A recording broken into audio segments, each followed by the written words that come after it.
জায়েজ হবে না। নিজেরা বুঝতে পারছেন যে এই টাকাটা জায়েজ না। কেন? সুদের উপর ভিত্তি করে আপনি এই জমিটা নিয়েছেন, মাসের উপর মাস আপনি সুদের টাকা দিচ্ছেন। রসুল বলছে তুমি সুদের টাকা দিও না, সুদ নিও না, কর্জা হাসানা দাও। আমাদের সমাজের মধ্যে যাদের টাকা পয়সা আছে, আপনারা কর্জা হাসানার জন্য একটি টিম গঠন করেন। আল্লাহ আপনাকে আজকে টাকা দিয়েছে, টাকা চলে যাবে। এক মাসে 5,000 টাকা করে একটা টিম গঠন করে আপনারা চাইলে সমাজের মধ্যে যে মেয়েটা বিবাহ হচ্ছে না সেখানে দিয়ে দেন। আর সমাজের অবস্থা এমন হয়ে গেছে, মানুষের কাছ থেকে টাকা নেই।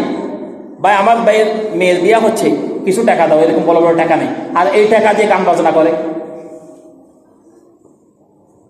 নাউজুবিল্লাহি মিন যালিক। কথা বলছি এটা কি আসলে কি সত্য চলতেছে নাকি সত্য চলতেছে না? আপনাদের টাকা নাই মেয়ে বিয়ে দেওয়ার জন্য, কিভাবে সুন্দর করে একটা এই মেয়েটাকে বিয়ে দিয়ে দিবেন এই চিন্তা না করে আপনি গান বাজনা করতেছেন। রসুল বলছে যারা গান বাজনা করে এই বিয়ের মধ্যে অভিশাপ থাকবে।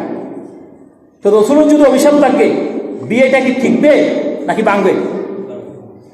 আমাদের সমাজে বিয়ে এখন বেশি ভাঙতেছে। প্রত্যেকটি সমাজের মধ্যে, প্রত্যেকটি বাড়িতে সকাল সন্ধ্যা ঝগড়া হয়। রসুলের এটা রসুলের লানত, রসুলের অভিশাপ। রসুলকে মানি, নামে মানি, আদর্শই মানতে হবে।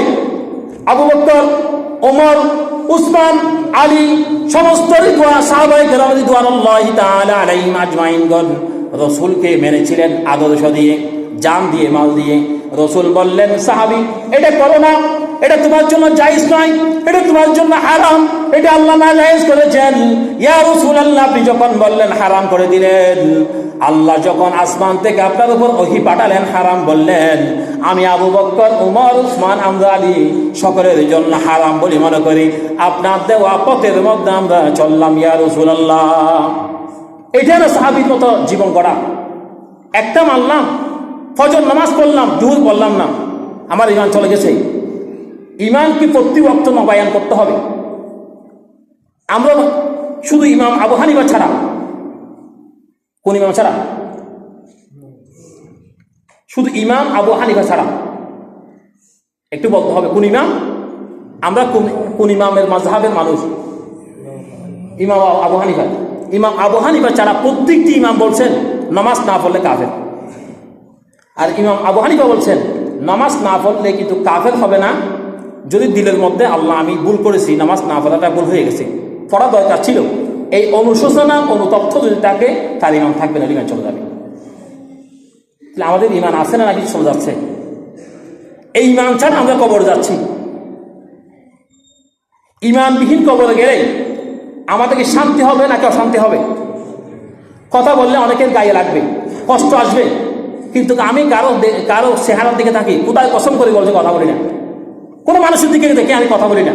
যেটা আমার বলা দরকার ওয়াল্লাহি, কোথায় কসম করে বলছি, আমি আল্লাহ কসম করে বলছি, আমি কোনো মসজিদে মুসল্লির দিকে দেখে কথা বলি না। যেটা আমার বলা দরকার ছিল, যতক্ষণ বলা দরকার ছিল তখন আমি বলি। আমার রিজিক থাকবে, থাকবো, রিজিক নাই চলে যাবো। তবে আমার কথা নিয়ে কেউ অসন্তুষ্ট হবে সেটা আমার করার কিছু নাই। আপনি নামাজ পড়েন নাই, আপনার ঈমান আছে কিনা আপনি চিন্তা করে দেখেন। আপনি আল্লাহকে বিদ্যা করে দেখাচ্ছেন, আজান হচ্ছে, মসজিদে যাব না, আমার নামাজ আমি পড়বো, আমার জবাব আমি দেবো, তোমার জবাব তুমি দাও। এটা যদি বলে থাকেন আপনার ঈমান আছে কিনা, ভালো একজন আলেম থেকে জিজ্ঞেস করেন। আপনি জিজ্ঞেস করেন, আমার কথা নয়, জিজ্ঞেস করেন আমার থেকে ঈমান আছে কিনা। আপনি তাস খেলতেছেন, আপনি লুডো খেলতেছেন, আজান হয়েছে, আজান হওয়া মানে মসজিদের দিকে ডাকা। ডাক কি মুয়াজ্জিন ডাকে নাকি আল্লাহ ডাকে? মুয়াজ্জিন ডাকে নাকি আল্লাহ ডাকতে বলেছে সেই জন্য ডাকে? আল্লাহ ডাকে। আল্লাহর ডাকতে মুয়াজ্জিন সাহেব পৌঁছাই দেন। তাহলে আমি যদি খেলি, তাহলে আমার খেলা মুয়াজ্জিনের ডাক থেকে, আল্লাহর ডাক থেকে বড় হয়ে গেল না? তাহলে আল্লাহু আকবার মানে অর্থ হচ্ছে আল্লাহ বড়। তাহলে আমি যদি খেলা খেলি তাহলে বড় বোঝা যাবে যে কি আমার খেলা বড়। তাহলে আল্লাহকে আমি মানলাম নাকি বিদ্যাঙ্গুলি দেখালাম? তা আমার কাছে ঈমান আছে নাকি নাই? আপনি চিন্তা করে দেখেন ঈমান আছে কিনা, কোন পর্যায়ে ঈমান আছে। 100% একজন মুসলমান থেকে আপনার কয় পার্সেন্ট ঈমান আছে দেখেন, আপনি চিন্তা করে দেখেন।